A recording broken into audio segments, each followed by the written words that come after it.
দর্শক, যশোরে নির্বাচনী সমাবেশে বক্তব্য দিচ্ছেন তারেক রহমান। আমরা সরাসরি যুক্ত হচ্ছি সেখানে। প্রিয় ভাই বোনেরা, এই বাংলাদেশে 1971 সালে স্বাধীনতা যুদ্ধ হয়েছে।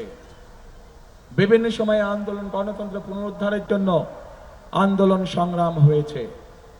2024 সালের জুলাই আগস্ট মাসে আন্দোলন হয়েছে স্বাধীনতা রক্ষা করার জন্য।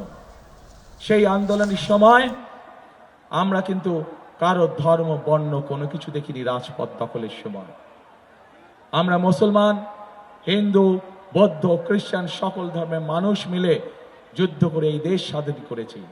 আমরা মুসলমান, হিন্দু, বৌদ্ধ, খ্রিস্টান সকল মানুষ মিলে স্বৈরাচারের বিরুদ্ধে আন্দোলনকে সফল করেছি।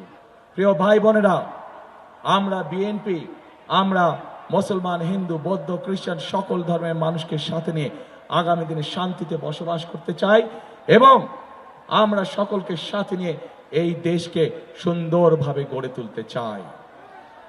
এবং সেজন্যই যদি এই দেশকে সুন্দরভাবে গড়ে তুলতে হয়, তাহলে প্রিয় ভাই বোনেরা, এই দেশের যারা মালিক, অর্থাৎ আমরা যারা বিএনপি করে আমরা মনে প্রাণে বিশ্বাস করি, আমাদের সকল ক্ষমতার উৎস হচ্ছে জনগণ। এই দেশের মালিক কারা? কি ভাই, কারা? জনগণ। কাজেই মালিক যেহেতু জনগণ, কাজেই জনগণের যদি সমর্থন আমাদের পাশে থাকে, জনগণের যদি সমর্থন আমাদের সাথে থাকে, তাহলে আমরা আমাদের কাঙ্ক্ষিত বাংলাদেশ গড়ে তুলতে সক্ষম হব ইনশাআল্লাহ। প্রিয় ভাই বোনেরা, জনগণের সমর্থন হচ্ছে একটি রাজনৈতিক দলের জন্য সবচেয়ে বড় শক্তি। কাজেই আমরা বিশ্বাস করি জনগণের শক্তিতে এবং আমরা বাধ্য থাকি জনগণের কাছে জবাবদিহি করতে। এবং সেই জন্যই আমরা সকল সময় বলে থাকি জনগণই আমাদের সকল ক্ষমতার উৎস। প্রিয় ভাই বোনেরা, আমি এতক্ষণ বক্তব্যে আপনাদের সামনে আমাদের দলের কিভাবে আমরা দেশকে পুনর্গঠন করতে চাই, কিভাবে সামনের দিকে দেশকে এগিয়ে নিতে চাই, সেই কথাগুলো আপনাদের সামনে তুলে ধরলাম। এখানে যশোর জেলায় যেহেতু অনুষ্ঠানটি অনুষ্ঠিত হচ্ছে, যশোর জেলায় একটি খুব সুন্দর শিল্প আছে। সেই শিল্পটি হচ্ছে ফুল চাষ। এখানে বহু মানুষ আছেন যারা এই ফুল চাষের সাথে জড়িত। প্রিয় ভাই বোনেরা, এই ফুলকে আমরা দেশের সীমানার ভেতরে শুধু রাখতে চাই না, আমরা চাই সেভাবে এই শিল্পকে গড়ে তুলতে, যাতে করে এই শিল্প ইনশাল্লাহ আগামী দিনে গার্মেন্টসের জামা কাপড় যেমন এক্সপোর্ট হয়, আমরা এই ফুল শিল্পকেও পৃথিবীর অন্য দেশে এক্সপোর্ট করতে চাই।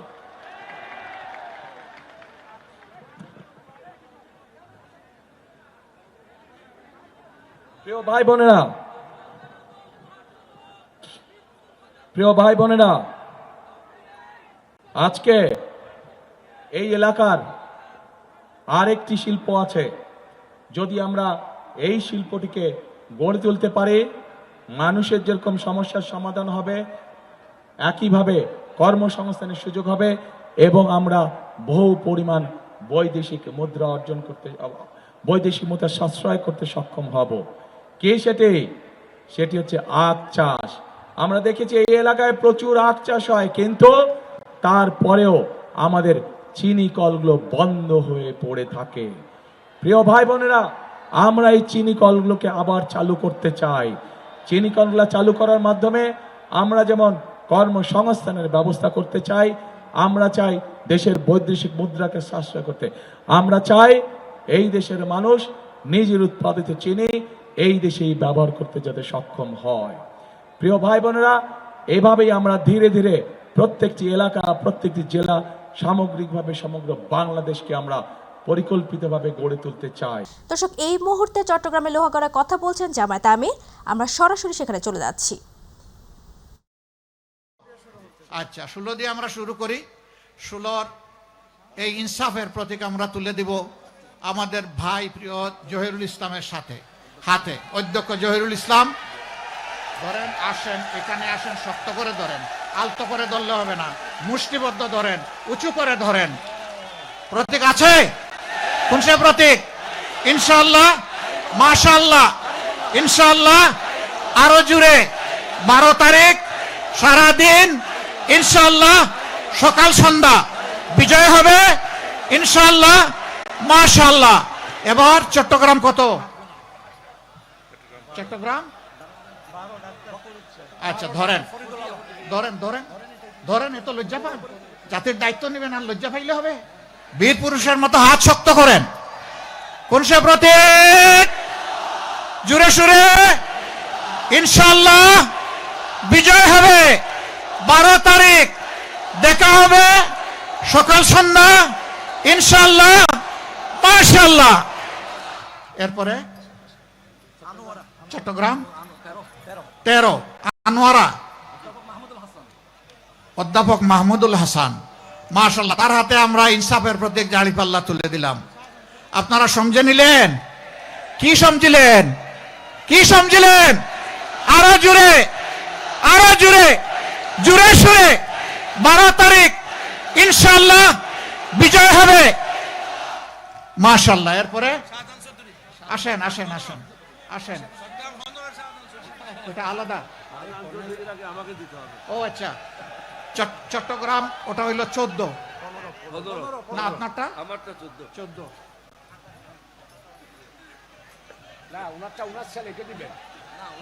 দেখেন, ছাতা 12 মাস লাগে, কিন্তু রোদেও লাগে, আবার বৃষ্টিতেও লাগে, ভারী কুয়াশা পড়লেও লাগে। কোন সে মার্কা? আলহামদুলিল্লাহ, চট্টগ্রাম 14। আমরা সেলের ডক্টর ওমর ফারুকের পক্ষে ডক্টর অলি আহমদ বীর বিক্রম, তার হাতে আমরা এই মর্যাদার প্রতীক তুলে দিলাম। সবাই আসেন একটু জুড়ে। কোন সে প্রতীক? ছাতা মার্কা। কোন সে প্রতীক? ইনশাআল্লাহ বিজয় হবে ছাতা মার্কার। 14 তারিখ সারাদিন সকাল বিকাল বিজয়ের মালা। আসসালামু আলাইকুম। এরপরে সর্বশেষ নাকি? ও আরেকজন আছেন, ও এনসিপি। কত তোমারটা কত? 300। আচ্ছা, একটা পরে দিচ্ছি। আলহামদুলিল্লাহ। এবার আপনারা খুব একটা ভালো করে চিনেন না, একজন মানুষের হাতে তুলে দেই নাকি? হ্যাঁ, দোয়াগাড়া সাতকাটিয়ার প্রতি ইঞ্চি মানুষ তাকে চিনে, তাই না? কোন সে প্রতীক? শক্ত করে। ধর্মকে ব্যবহার করে একটি দল ক্ষমতায় যেতে চায় বলে মন্তব্য করেছেন বিএনপি চেয়ারম্যান তারেক রহমান। তিনি বলেন, দলটি নারী সমাজকে ঘরের মাঝে আটকে রাখতে চায়। দুপুরে খুলনার প্রভাতী স্কুল মাঠে আয়োজিত নির্বাচনী সমাবেশে তিনি এসব কথা বলেন। যুব সমাজের জন্য অপমানজনক বেকার ভাতা নয়, সম্মানজনক কাজের উদ্যোগ নেওয়া হবে বলেও জানান তারেক রহমান। ইউসুফ আলীর রিপোর্ট। ত্রয়োদশ জাতীয় সংসদ নির্বাচন উপলক্ষে খালিশপুর প্রভাতী মাধ্যমিক বিদ্যালয় মাঠে জনসমাবেশের আয়োজন করে খুলনা জেলা বিএনপি। 2 দশক পর খুলনার সমাবেশে যোগ দিয়ে দলীয় নেতাকর্মীদের অভিবাদন জানান তারেক রহমান। প্রধান অতিথির বক্তব্যে তিনি বলেন, একটি রাজনৈতিক দলের প্রধান হয়ে নারীদের অপমান করা লজ্জাজনক। একটি রাজনৈতিক দলের একজন নেতা পরিষ্কারভাবে বলে দিয়েছে যে তারা কোনোভাবেই নারীর নেতৃত্বে বিশ্বাস করে না। যে সকল মহিলা, যে সকল মা বোনেরা কর্মসংস্থানের উদ্দেশ্যে কর্মসংস্থানের জন্য যান, তাদেরকে প্রিয় ভাই বোনেরা, আপনাদের সামনে আমার বলতে রীতিমতন লজ্জা হচ্ছে, এমন একটি শব্দ সে আমাদের সব মা বোনদের জন্য ব্যবহার করেছে যা এই দেশের জন্য একটি কলঙ্ক স্বরূপ। তারেক রহমান বলেন, মায়ের জাতিকে নিয়ে কুরুচিপূর্ণ মন্তব্য করায় জনগণের চাপে পড়ে আবার মিথ্যাচার করছে। যেখানে প্রয়োজন সেখানে তারা তাদের মতন করে ধর্মকে ব্যবহার করে। আমরা গতকাল দেখেছি, যখন এই কথা বলার পরে তীব্র সমালোচনা শুরু হলো নারী সমাজ থেকে, তখন তারা বলছে তাদের এই আইডি নাকি হ্যাক হয়ে গিয়েছিল। তিনি বলেন, নির্বাচনের আগেই যারা নারীদের অপমান করে, নির্বাচনের পর তারা নারীদের অধিকার হরণ করবে। যে দলটি নির্বাচনের আগে দেশের অর্ধেক জনগোষ্ঠীকে অসম্মানজনকভাবে কথা বলে, তাহলে আপনাদের কাছে আমার প্রশ্ন, আজকে নির্বাচনে যদি তারা কোনোভাবে সুযোগ পায়, নির্বাচন পরবর্তী সময় তাহলে তাদের আচরণ কি হতে পারে? জনগণের ভোটে বিজয়ী হলে খুলনা নিয়ে যে পরিকল্পনা রয়েছে তাও তুলে ধরেন বিএনপি চেয়ারম্যান তারেক রহমান। ইনশাআল্লাহ বিএনপি আগামী 13 তারিখে সরকার গঠন করলে এই শিল্প নগরীকে আবার জীবিত শিল্প নগরীতে আমরা পরিণত করতে চাই, যাতে করে সেই সব শিল্পের মধ্যে শুধু পুরুষরাই নয়, নারীদেরও কর্মসংস্থান হয়। সেভাবে আমরা এই অঞ্চলের শিল্প নগরীকে গড়ে তুলতে চাই। তিনি বলেন, সকলের ঐক্যবদ্ধ প্রচেষ্টায় আগামীর বাংলাদেশ হবে বৈষম্যহীন। শিল্পে সমৃদ্ধ খুলনা অঞ্চলে সমৃদ্ধ হতে চায় বিএনপি। তাই তো আগামী ত্রয়োদশ জাতীয় সংসদ নির্বাচনে বিএনপির মনোনীত প্রার্থীকে ধানের শীষে ভোট দিয়ে বিজয়ী করার পাশাপাশি খুলনায় যেসব সমস্যা রয়েছে সেসব সমস্যা সমাধানের আশ্বাস দিয়েছেন বিএনপি চেয়ারম্যান তারেক রহমান। প্রভাতী মাধ্যমিক বিদ্যালয় মাঠ থেকে ইউসুফ আলী, মাই টিভি, খুলনা। যশোরের নির্বাচনী সমাবেশে বক্তব্য দিয়েছেন তারেক রহমান। এই মুহূর্তে যশোর থেকে যুক্ত হচ্ছেন সহকর্মী ইউসুফ আলী। ইউসুফ, যশোরে তারেক রহমান নেতাকর্মীদের কি নির্দেশনা দিলেন আমাদের জানাবেন।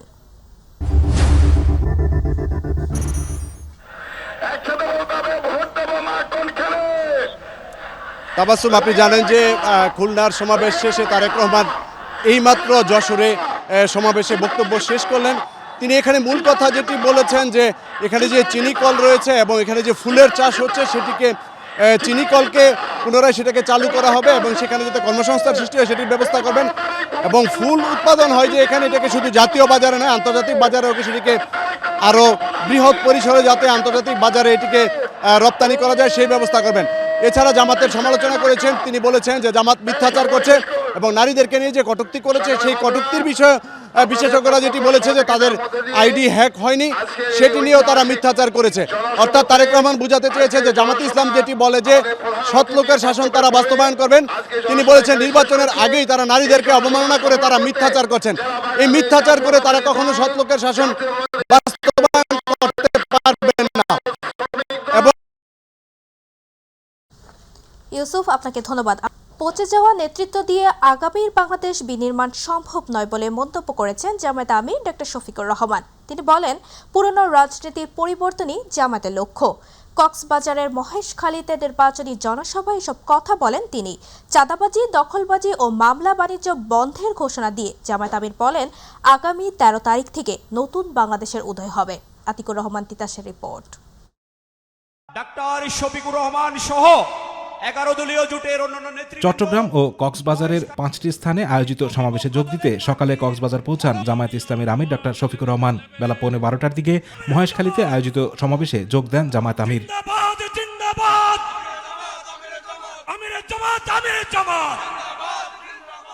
প্রধান অতিথির বক্তব্যে তিনি বলেন, গণভোটে হ্যাঁর বিপক্ষে যারা যাবে তারা পুরনো ফ্যাসিবাদ কায়েম করতে চায়।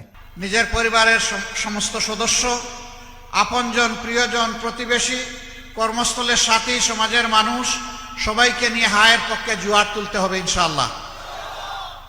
হার বিপক্ষে যারা অবস্থান নেবে, বাংলাদেশের মানুষ ধরে নেবে আবার পরিবার কেন্দ্রিক স্বৈরতান্ত্রিক শাসন বাংলাদেশে চালু করতে চায়। আমির বলেন, জয় পরাজয় আল্লাহর হাতে, তবে জনগণের ভোটের মধ্য দিয়ে 13 ফেব্রুয়ারি একটি নতুন বাংলাদেশের উদয় হবে। আল্লাহ তাআলার হাতে জয় পরাজয় সবকিছু, এটা আমরা বিশ্বাস করি। যে কোনো মূল্যে আমাকেই জিততে হবে, এটি 11 দলের দর্শন নয়। জনগণের কলিজা, হৃদয় জয় করে তাদের ভালোবাসা, তাদের সমর্থন, তাদের স্বচ্ছ ভোট নিয়ে ইনশাআল্লাহ 12 তারিখের পরে 13 তারিখ নতুন বাংলাদেশের উদয় হবে ইনশাআল্লাহ। আর বিভক্তি নয়, ঐক্যবদ্ধ বাংলাদেশ গড়তে সবাইকে দাঁড়িপাল্লায় ভোট দেওয়ার আহ্বান জানান জামাত আমির। আমরা এই জাতিকে আর বিভক্ত করতে চাই না, আমরা ঐক্যবদ্ধ জাতি চাই। এই জন্য আমাদের স্লোগান হচ্ছে ঐক্যবদ্ধ বাংলাদেশ। আপনারা কি বিভক্ত বাংলাদেশ চান? ঐক্যবদ্ধ বাংলাদেশ চান? তাহলে আসুন ইনশাআল্লাহ 12 তারিখ ঐক্যবদ্ধ বাংলাদেশের পক্ষে অবস্থান নিয়ে ইনসাফের প্রতীক দাঁড়িপাল্লায় ভোট দেবেন। পরে কক্সবাজার বাহারছড়া গোলচত্বর মাঠে আয়োজিত জনসভায় যোগ দেন ডক্টর শফিকুর রহমান। বলেন, যার যোগ্যতা আছে সেই দেশের সেবক হবে। এ সময় গণভোটে হ্যাঁ দিয়ে জুলাই শহীদদের আত্মত্যাগের মর্যাদা দেওয়ার আহ্বান জানান জামায়াত আমির। যার যোগ্যতা আছে সেই এই দেশের সেবক হোক, ওইটাই আমরা দেখতে চাই। দুটি ভোট, প্রথমটা কি ভোট? হ্যাঁ ভোট। প্রথমটা কি ভোট? কিসের পক্ষে? হ্যাঁ, জুলাই আকাঙ্ক্ষার পক্ষে। হ্যাঁ, জুলাই যে আকাঙ্ক্ষা ধারণ করে তাকে সম্মান করার নাম হচ্ছে হ্যাঁ। আতিকুর রহমান তিতাস, মাই টিভি।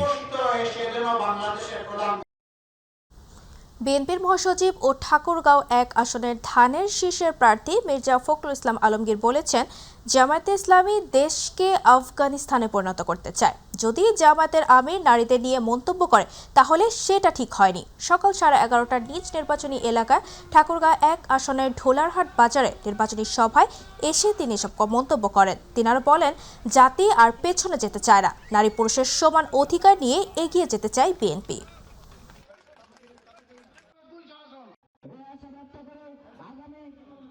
জামাতে ইসলামের তো ব্যাপারটাই আছে এরকম, ওরা তো মহিলাদেরকে কাজ করতে দিতে চায় না, বলে মহিলারা ঘরে থাকবে, কাজ করবে কি? এবং ওই যে আপনার গার্মেন্টসে যারা কাজ করে মেয়েদেরকে, তাদেরকে বলে দিয়েছে যে 5 ঘন্টার বেশি কাজ করতে পারবে না, খাবে কি? এরা জামাতে ইসলাম এই দেশটাকে আফগানিস্তানে পরিণত করবে। আসন্ন জাতীয় সংসদ নির্বাচন সামনে রেখে সিরাজগঞ্জের শাহজাদপুরে প্রার্থীদের মধ্যে হাড্ডাহাড্ডি লড়াই ঘিরে রাজনৈতিক উত্তেজনা বাড়ছে। চায়ের দোকান থেকে শুরু করে বাজার পাড়া মহল্লায় সবখানে এখন ভোটের আলোচনা। ভোটাররা বলছেন, সৎ ও যোগ্য প্রার্থীকে নির্বাচিত করাই তাদের লক্ষ্য। সিরাজগঞ্জের শাহজাদপুর থেকে জাকারিয়া মাহমুদের পাঠানো তথ্যচিত্রে ডেস্ক রিপোর্ট। আগামী জাতীয় সংসদ নির্বাচনকে কেন্দ্র করে উৎসবমুখর হয়ে উঠেছে সিরাজগঞ্জের শাহজাদপুর। তাঁত শিল্প সমৃদ্ধ এই আসনটি অত্যন্ত গুরুত্বপূর্ণ একটি আসন। 1991 থেকে 2001 সাল পর্যন্ত এ সময় বিএনপির দুর্গ হিসেবে পরিচিত ছিল। 2008 সাল থেকে আওয়ামী লীগের দখলে থাকলেও এখন এটি আবার নতুন করে আলোচনা এসেছে কে জিতবে এবার। স্থানীয়দের ভাষ্য অনুযায়ী এবার বিএনপি তার হারানো আসনটি পুনরুদ্ধারে ও এনসিপির মধ্যে হাড্ডাহাড্ডি লড়াইয়ের আভাস মিলছে। গ্রাম থেকে শুরু করে হাটবাজার, মোড়ের চায়ের দোকানে সবখানে কে এগিয়ে কে পিছিয়ে তা নিয়ে চলছে আলোচনা। যিনি আমাদের গরিব দুঃখী মেহনতি মানুষের সাথে পাশে থেকে একসঙ্গে কাজ করতে পারে, ওই রকম যোগ্য একজন শিক্ষিত প্রার্থীকে আমরা চাচ্ছি। আমাদের তো শাহজাদপুর যে উন্নয়ন করবে সেরকম প্রার্থী আমরা চাই, তাকে আমরা ভোট দেব। শাহজাদপুর সৎ লোক আসুক। শাহজাদপুর পৌরসভার মধ্যে যানজট, অটোরিকশার কাফালি এবং রাস্তাঘাটের উন্নয়ন। বিএনপির ঘাঁটি হিসেবে পরিচিত এই আসনে জয়ের ব্যাপারে আশাবাদী বিএনপি প্রার্থী। তবে সহজে ছাড় দিতে রাজি নয় প্রধান প্রতিদ্বন্দ্বী এনসিপি সহ অন্যান্য দলের প্রার্থীরা। ঐতিহাসিকভাবে একসময় এটা ধানের শীষের একটা দুর্গ হিসেবে পরিচিত ছিল। মধ্যের বছরগুলোতে বিভিন্ন কারণে বিভিন্ন নির্বাচন না থাকায় পরিস্থিতিটা আরেক রকম হয়ে গিয়েছিল। তো আমরা মানুষের মধ্যে একটা আশা দেখতে পাচ্ছি। আমাকে আপনারা যদি এমপি নির্বাচন করেন, মানে আমার মার্কায় ভোট দিয়ে, তখন আমি আমার যে কাজগুলো আছে সেইগুলো বাস্তবায়ন করব। সিরাজগঞ্জ 6 এই আসনে মোট 4,80,908 জন ভোটারের বিপরীতে প্রতিদ্বন্দ্বিতা করছেন মোট 11 জন প্রার্থী। প্রচার প্রচারণা খুব ভালোভাবেই হচ্ছে। আর কিছু জায়গায় আমরা প্রতিবন্ধকতার শিকার হচ্ছি, কারণ যখন প্রতিপক্ষ বুঝতে পারছে মাঠের অবস্থান আমাদের দ্রুত খুবই ভালো হয়ে যাচ্ছে, এবং সেই জায়গা থেকে আমাদের মাইকিং বা কয়েকটা জায়গায় আমাদের এরকম বাধার সম্মুখীন হয়েছে। হাফিজা খানম জুথি, মাই টিভি নিউজ ডেস্ক। দর্শক, এই মুহূর্তে ফরিদপুর থেকে নির্বাচনী প্রচারণার খবর জানাতে যুক্ত হচ্ছেন প্রতিনিধি শফিকুল ইসলাম জনি। জনি, ত্রয়োদশ জাতীয় সংসদ নির্বাচন সামনে রেখে ফরিদপুরের প্রচার প্রচারণার কেমন চিত্র দেখছেন আমাদের জানাবেন। আজকের প্রধান অতিথি আল্লামা শেখ মামুনুল হককে তাবাসসুম, ধন্যবাদ আপনাকে। আপনি জানেন যে দিন যত ঘনিয়ে আসছে ততই কিন্তু প্রচারণা বাড়তে শুরু করেছে সারা বাংলাদেশে। আমি এই মুহূর্তে রয়েছি ফরিদপুর 2 আসনে, যেটি ফরিদপুরের নগরকান্দা এবং সালথা উপজেলা নিয়ে গঠিত। আপনি জানেন যে আমার পেছনে যে জনসভাটি দেখছেন এটি মূলত ফরিদপুরের যে ফরিদপুর 2 আসনের যে জামাত জোটের যে প্রার্থী আল্লামা শাহ আকরাম আলী, যিনি বাংলাদেশ খেলাফত মজলিসের রিকশা মনোনীত প্রার্থী হিসেবে তিনি প্রতিদ্বন্দ্বিতা করছেন, তারই একটি জনসভায়। তবে এই জনসভায় যিনি এই মুহূর্তে উপস্থিত হয়েছেন তিনি কিন্তু বাংলাদেশ খেলাফত মজলিসের কেন্দ্রীয় আমির আল্লামা মামুনুল হক। তিনি কিন্তু সকালে গোপালগঞ্জ থেকে এবং দুপুর 2টার দিকে ফরিদপুর 4 আসনের ভাঙায়, যেখানে খেলাফত মজলিস মনোনীত প্রার্থী মাওলানা মিজানুর রহমান তার পক্ষে কিন্তু একটি জনসভায় যোগ দিয়েছিলেন। এরপরে কিন্তু তিনি ইতিমধ্যেই এখানে এসে পৌঁছেছেন এবং আপনারা জানেন যে এই যে নির্বাচনের আগে যে জনসভাগুলো রয়েছে সেটি কিন্তু স্থানীয় নেতৃবৃন্দের পাশাপাশি কেন্দ্রীয় যে নেতাকর্মী যারা রয়েছে তারা কিন্তু এখানে এসেছেন এবং মামুনুল হক সহ কিন্তু জামাতের কেন্দ্রীয় নেতৃবৃন্দ, এনসিপির যে কেন্দ্রীয় নেতৃবৃন্দ রয়েছে তারাও কিন্তু এখানে এসেছেন। আমি এখন কথা বলবো একজন এই উপজেলা জামাত ইসলামের যিনি আমির রয়েছেন, আমি তার সঙ্গে কথা বলবো, তার কাছে জানতে চাইবো যে আসলে মামুনুল হক তো ইতিমধ্যে স্টেজে এসেছেন, আসলে কি বার্তা দিবেন আজকে?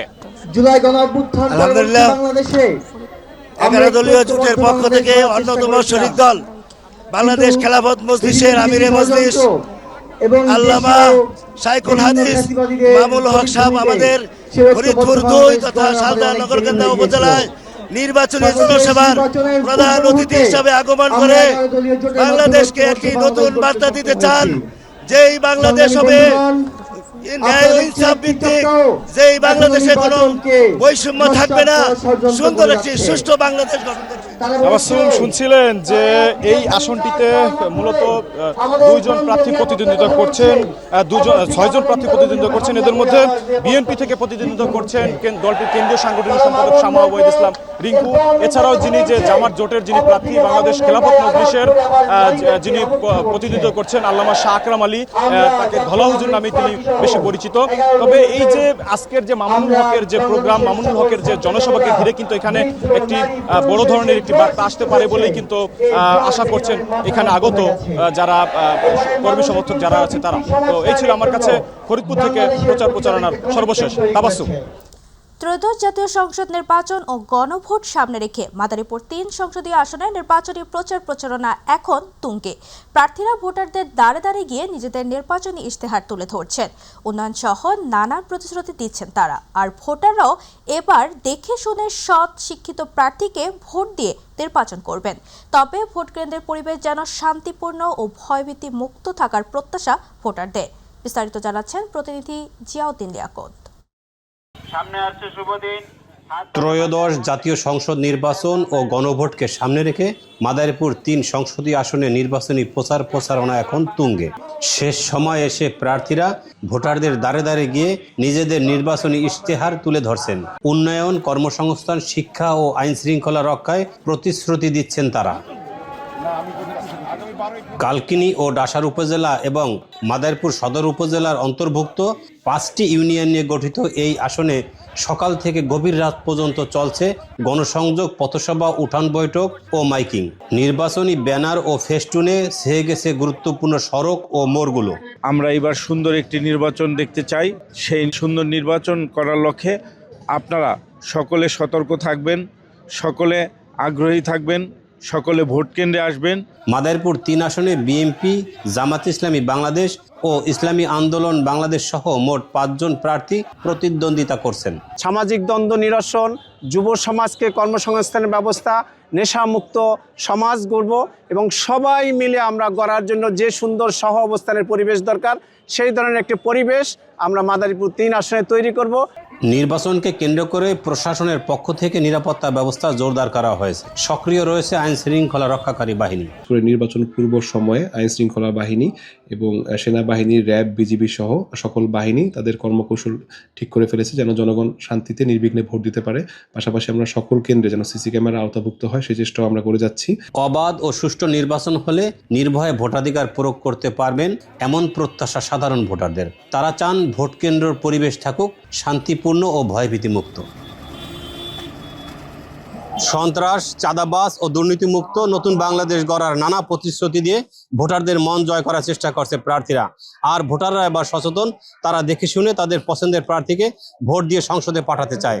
তবে ভোট কেন্দ্রের পরিবেশ ভয় ও ভীতিহীন রাখতে প্রশাসনের প্রতি জোর দাবি জানিয়েছেন সাধারণ ভোটাররা। জিয়াউদ্দিন লিয়াকত, মাই টিভি, কালকিনি।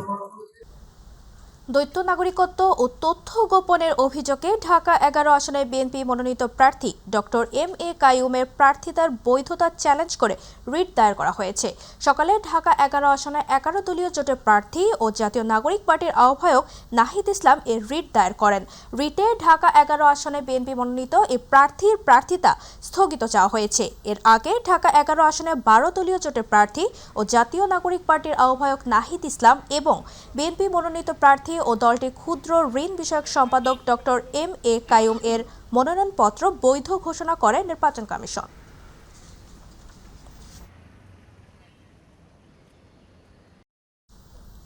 ক্ষমতার অপব্যবহার করে রাজধানীর উন্নয়ন কর্তৃপক্ষের পূর্বাচল নতুন শহর প্রকল্পে সরকারি প্লট বরাদ্দ নেওয়ার পৃথক মামলায় ক্ষমতাচ্যুত প্রধানমন্ত্রী শেখ হাসিনাকে 5 বছর করে 10 বছরের কারাদণ্ড দিয়েছেন আদালত। একই মামলায় তার ছোট বোন শেখ রেহেনার মেয়ে টিউলিপ সিদ্দিকের 2 মামলায় 2 বছর করে 4 বছরের কারাদণ্ড ও 1 লাখ টাকা অর্থদণ্ড দিয়েছেন আদালত। এছাড়াও আজমিনা সিদ্দিক ও রাদওয়ান মুজিব সিদ্দিকের 7 বছরের সশ্রম কারাদণ্ডের পাশাপাশি তাদের প্লট বরাদ্দ বাতিল ঘোষণা করা হয়েছে। রায়ে রাজুক সদস্য খুরশিদ আলমের 1 বছরের কারাদণ্ড ও 1 লাখ টাকা জরিমানা করা হয়েছে। রাজুক ও গণপূর্ত মন্ত্রণালয়ের 14 কর্মকর্তাকে 5 বছর করে কারাদণ্ড দিয়েছেন আদালত। ঢাকার বিশেষ জজ আদালত 4-এর বিচারক রবিউল আলমের আদালত এই রায় ঘোষণা করেন। এই মামলায় প্রধানমন্ত্রী শেখ হাসিনা সহ আরও অন্যান্য আসামি যারা আছেন তাদের প্রত্যেককে 2 মামলায় 10 বছরের করে কারাদণ্ড এবং 1 লক্ষ করে 2 লক্ষ টাকা জরিমানা এবং অনাদায় 6 মাস করে 1 বছরের কারাদণ্ড। এবং এই মামলায় একমাত্র আত্মসমর্পণকৃত আসামি মোহাম্মদ খুরশিদ আলমকে আদালত 2 মামলায় 1 বছর করে 2 বছরের কারাদণ্ড প্রদান করেছে। 1 লক্ষ টাকা করে 2 লক্ষ টাকা জরিমানা। এবং দর্শক, নির্বাচন কমিশনে আছে আমাদের সহকর্মী এস.এম. আরিফ। আমরা সরাসরি যুক্ত হচ্ছি সেখানে। আরিফ, নির্বাচন কমিশনে এনসিপি প্রতিনিধি দল বৈঠক করছেন, তো বৈঠকের বিষয়বস্তু সম্পর্কে আমাদের জানাবেন।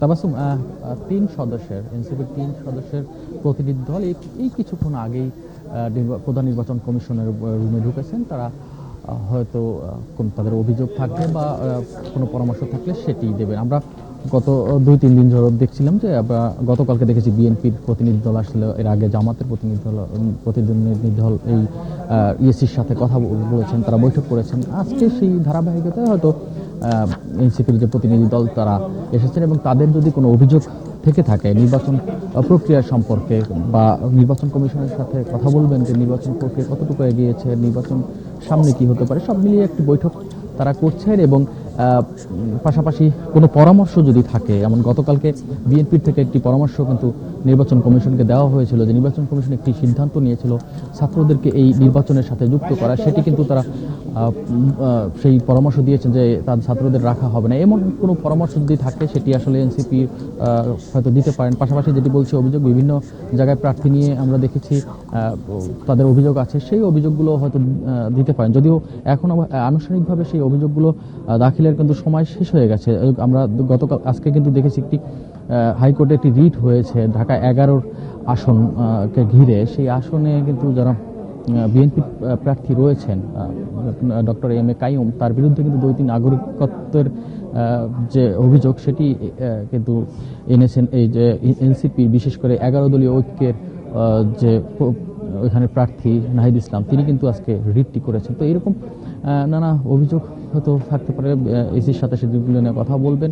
আর যেটি বলেছি যে পরামর্শ, সেই পরামর্শও জানতে চাইবেন। এবং নির্বাচন আসলে কতটুকু এখন পর্যন্ত আর মাত্র অল্প কয়েকদিন আছে, সেখানে আসলে নির্বাচনের প্রক্রিয়া, নির্বাচন সুষ্ঠু করার জন্য নির্বাচন কমিশন কতটুকু এগিয়েছেন বা সেই প্রক্রিয়াটা কি হতে পারে সেগুলো জানার জন্য হয়তো এনসিপি আজকে এই নির্বাচন কমিশনে এসেছেন। আমরা এখন পর্যন্ত আসলে তাদের আসার মূল কারণটি আসলে এখন পর্যন্ত আমরা জানতে পারিনি, তবে তারা বের হলে আমাদের সাথে গণমাধ্যমের সাথে কথা বলবেন এবং তারপরেই হয়তো তাদের তারা যে আজকে বৈঠক করেছেন সেই বৈঠকের উদ্দেশ্য কি সেটি আমরা জানাতে পারবো। তবে এখন পর্যন্ত আমরা যেটুকু জানতে পেরেছি যে তাদের নির্বাচন সম্পর্কে সে যেটি বলেছে যে সামনে যেটি 12 ফেব্রুয়ারি নির্বাচনের আগ পর্যন্ত নির্বাচন কমিশনের যে কার্যক্রম সেগুলো এবং আগে কোনো ভুল ত্রুটি থাকলে সেটি ধরিয়ে দেওয়া এবং পরামর্শ সেটি নিয়ে কথা বলবেন।